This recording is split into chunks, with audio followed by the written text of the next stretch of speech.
प्रसव की हम बात करेंगे,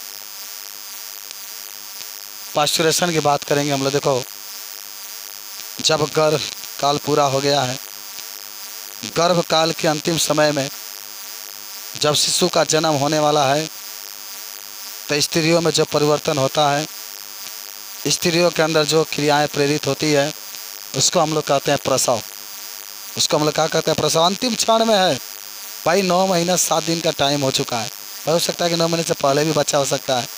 9 महीने से क्या? अच्छा, एक प्रश्न है कि 6 महीने में बच्चा होगा तो क्या होगा? भाई 6 महीने बच्चा होगा तो पूर्ण विकसित नहीं होगा।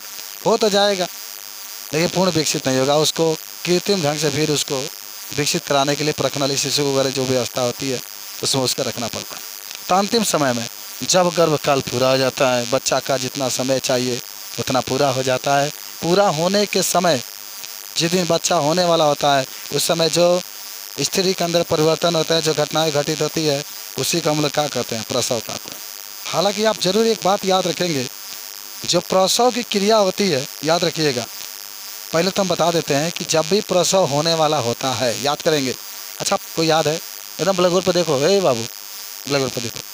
ये आपके पास क्या है? समझिएगा तो ध्यान से।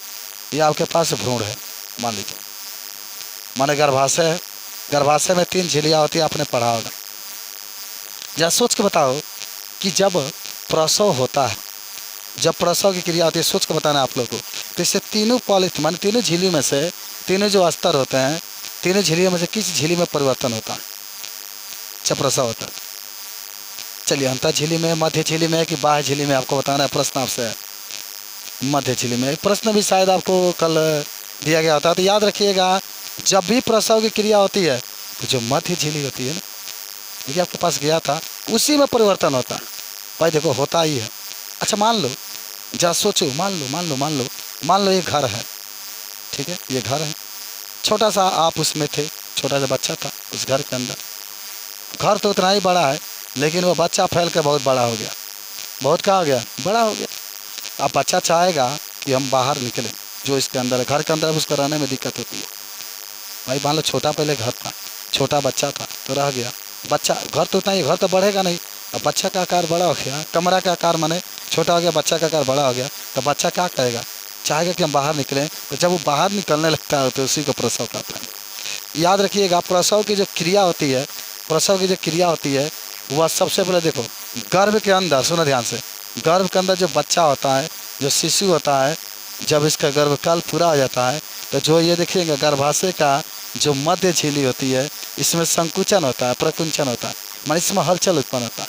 और ये संदेश, सुना ध्यान से सुना, ये जो संदेश होता है सर्वप्रथम मस्तिष्क के पास पहुंचता है। मस्तिष्क के पास, किसके पास? मस्तिष्क के पास। और मस्तिष्क में आप याद होगा, हाइपोथैलेमस का नाम सुने हैं ना, जो दर्द वगैरह के बारे में बताता है। तो हाइपोथैलेमस जाकर के इसको प्रेरित करता है। मैंने कहने का मतलब है कि बच्चा का गर्भकाल पूरा हो गया, हलचल उत्पन्न हो रहा है, तो ये हलचल मस्तिष्क के पास जाता है। और मस्तिष्क में आपका एक ग्रंथि होता है जिसका नाम होता है पीयूष ग्रंथि। याद करिएगा, पीयूष ग्रंथि होती है। और उस पीयूष ग्रंथि से एक हार्मोन निकलता है, याद करिएगा भाई। पीयूष ग्रंथि से याद करिए, पीयूष ग्रंथि से एक हार्मोन निकलता है जिसका नाम क्या है? याद करिए, क्या नाम है? ऑक्सीटोसिन। याद करिए, ऑक्सीटोसिन। प्यारा सा ये प्रसव क्रिया को शुरुआत करता है। आपसे प्रश्न पूछा जा सकता है कि जो प्रसव क्रिया होती है, इसे बाबू इधर देखो ना, तो जो प्रसव क्रिया होती है, उस प्रसव क्रिया की शुरुआत कौन सा हार्मोन्स करता है? तो उसका नाम होगा ऑक्सीटोसिन। भाई ऑक्सीटोसिन जो होता है, बच्चा को बाहर निकालने के लिए प्रेरित करता है। सबसे पहले प्रसव की क्रिया को जो प्रेरित करने वाला होता है, ऑक्सीटोसिन होता है। और ऑक्सीटोसिन जो होता है, गर्भ के अंदर जो होता है, रास्ता भी बनाता है, ठीक है? अच्छा देखो, होता ही है कि जो बच्चा होता है ना, आपको अभी कहे ना कि जब प्रसव होता है, जब बच्चा होता है, तो उस समय दर्द इतना तगड़ा होता है कि जितना हाथी अगर आपके ऊपर पैर रख दे, जितना आपको दर्द होता है, उतना तगड़ा दर्द ये उस समय होता है जब बच्चा का जन्म देती है। लेकिन लगभग आप आंसर भी बताए थे, 57 डेसिबल था आपका। ऑक्सीटोसिन भी, ये प्रश्न पूछा गया था, तो ऑक्सीटोसिन भी आप इसको बताए थे, ठीक है? चलो, तो आप बता सकते हैं कि प्रसव जब पूर्ण रूप से विकसित हो जाता है, तो निश्चित रूप से उसके बाद से जब बच्चा होता है, बाहर निकलने का माने प्रयास करता है, ठीक है ना। अब जब बच्चा जब बाहर निकलने वाला होता है ना, तो उसमें थोड़ा थोड़ा हलचल होती है। जैसे मान लो कि बच्चा पहले गर्भ के अंदर था, गर्भ का मतलब गर्भाशय के अंदर था, अब धीरे धीरे ये बाहर निकलेगा तो धीरे धीरे इसमें परिवर्तन होता है, धीरे धीरे इसमें जो हड्डियाँ होती है फैलती है, और तब ये बच्चा क्या होता है, बाहर निकलता है।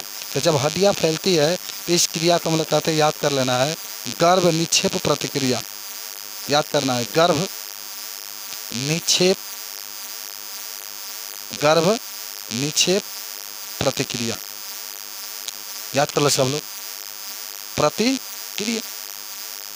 तो आपसे पूछे तो काटते हैं, देखो कहोगे भाई गर्भ निक्षेप प्रतिक्रिया का मतलब होता है कि जब बच्चा है गर्भ के अंदर है, जब ये बाहर निकलता है तो जो हड्डियाँ होती है वो थोड़ा सा फैलती है, थोड़ा सा इसमें फैलने की प्रक्रिया शुरू होती है। माने यहाँ पर हड्डियों के जो हड्डियाँ होती है ना, हड्डियों के जो फैलने की प्रक्रिया होती है वह शुरू हो जाती है। इसलिए इसको हम लोग कहते हैं गर्भ निक्षेप प्रतिक्रिया। गर्भ निक्षेप क्या कहते हैं, प्रतिक्रिया करता है। ऑक्सीटोसिन हार्मोन से निकलता है, आपने अभी बताया, जो गर्भाशय के अंदर तेजी से संकुचन प्रकुंचन उत्पन्न करता है, जिसके कारण जो शिशु होता है गर्भ माने बाहर निकल जाता है। इस क्रिया को हम लोग क्या कहते हैं, प्रसव कहते हैं। आपको याद होगा कि प्रसव के समय जो होता है ना, रिलैक्सिन एक हार्मोन से निकलता है जिसका नाम होता है रिलैक्सिन। ये भी पीयूष ग्रंथि से ही निकलता है, जो कि मान जब बच्चा होता है तो उस समय रिलैक्स देता है, औरत के दर्द को क्या करता है, कम करता है। उसका नाम क्या होता है, रिलैक्सिन। बात समझे, कुछ समझे प्रसव के बारे में। मैंने ये कहा गया कि जब बच्चा का गर्भकाल पूरा हो जाता है, जितना समय चाहिए उतना समय पूरा हो जाता है, तो पूरा होने के बाद जो बच्चा होता है उसका आकार बढ़ जाता है। आकार बढ़ने के कारण अब वो बच्चा गर्भ से बाहर निकलने की कोशिश करता है, लेकिन जब बाहर निकलने की कोशिश करता है तो जो गर्भाशय के मध्य झिल्ली होती है ये संकेत पहुंचाती है मस्तिष्क के पास, और मस्तिष्क से एक हार्मोन से निकलता है जिसका नाम होता है ऑक्सीटोसिन। पर सुनो, उस एक हार्मोन से निकलता है जिसका नाम होता है ऑक्सीटोसिन, और वह ऑक्सीटोसिन जो होता है बच्चा को माने प्रेरित करता है बाहर निकलने के लिए। जब बच्चा बाहर निकलता है तो थोड़ा सा जो हड्डियाँ होती है फैलती है, उस क्रिया को गर्भ निक्षेप प्रतिक्रिया कहते हैं। जो ऑक्सीटोसिन होता है गर्भाशय के अंदर तेजी से हलचल उत्पन्न करता है, जिससे जो बच्चा होता है वह शीघ्र ही क्या होता है, बाहर निकल जाता है। तो इस पूरी प्रक्रिया को हम लोग क्या कहते हैं, प्रसव कहते हैं। हालांकि जब बच्चा बाहर निकलता है तो उस समय एक हार्मोन्स और निकलता है जिसका नाम क्या होता है, रिलैक्सिन। रिलैक्सिन जो हार्मोन्स होता है स्त्री के दर्द को क्या करता है, कम करता है। लेकिन जब उस समय बच्चा होता है तो दर्द लगभग 57 डेसिबल के बराबर होता है। बहुत ज़्यादा दर्द हुआ है, औरत की स्थिति सहन करके बच्चा को जन्म। अब बताइए आपको लिखवाना पड़ेगा कि लिख लेंगे।